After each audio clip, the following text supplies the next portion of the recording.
बिहार की राजनीति का केंद्र बिंदु पहले सुधाकर सिंह और अब उपेंद्र कुशवाहा बन गए। दोनों नेताओं ने महागठबंधन का ऐसा हाल किया कि ये गठबंधन कब टूट जाए किसी को नहीं पता।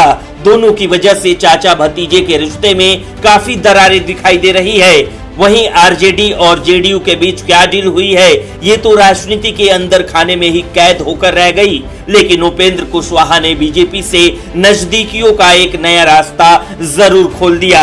ये रास्ता आगामी लोकसभा चुनाव 2024 के लिए काफी महत्वपूर्ण माना जा रहा है। स्थिति अगर बीजेपी के मुताबिक हुई तो राज्य में अलायंस की एक नई भूमि तैयार हो सकती है।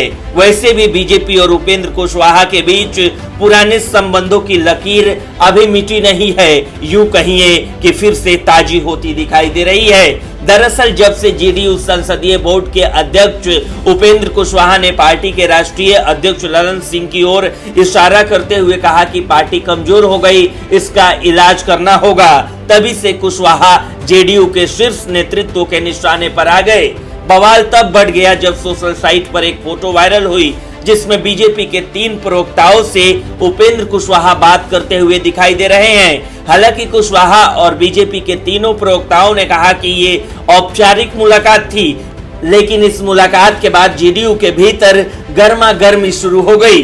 कहीं न कहीं ये माना जा रहा है कि इस सीन की स्क्रिप्ट बीजेपी के किसी दमदार नेता ने लिखी। मिली जानकारी के मुताबिक उपेंद्र कुशवाहा ने आगामी लोकसभा चुनाव में अपनी भूमिका स्पष्ट कर दी।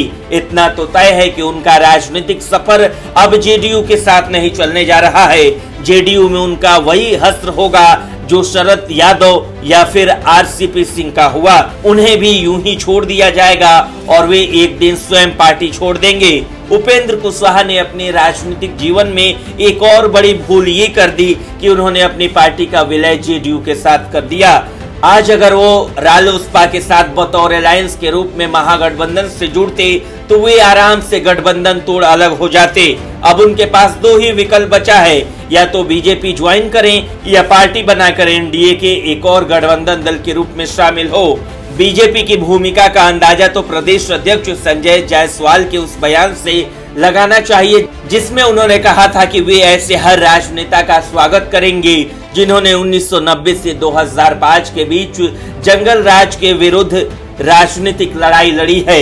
एक तरह से कहा जा सकता है कि बीजेपी की तरफ से उपेंद्र कुशवाहा को खुला आमंत्रण है। वहीं कुशवाहा जेडीयू से अलग होते हैं तो वे कितने विधायकों या नेताओं को अपने साथ ला सकते हैं, इस पर बीजेपी में चर्चा जरूर होगी। ये भी तय मानिए कि जेडीयू से जितनी हिस्सेदारी कुशवाहा लेकर आएंगे उनकी भूमिका बीजेपी में उतनी ही बड़ी होगी। ब्यूरो रिपोर्ट, न्यूज़ चौक।